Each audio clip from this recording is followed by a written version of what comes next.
Welcome back. You have probably already seen our other tutorials that show you how Parago makes your life easier, safer and more convenient. If not, check them out.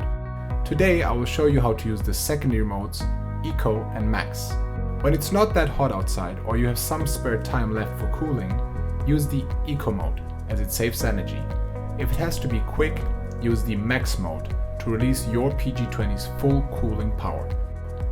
Step 1. Connect your PG20 to a power source and shut it on by pushing the on/off button. Step 2.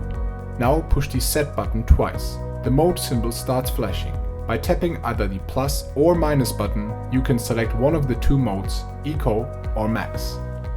Step 3. Wait for 2 to 3 seconds and your selected mode will be automatically applied. You're good to go. For more information, check out our other tutorials, follow us on WeChat or Instagram, or visit our Parago website.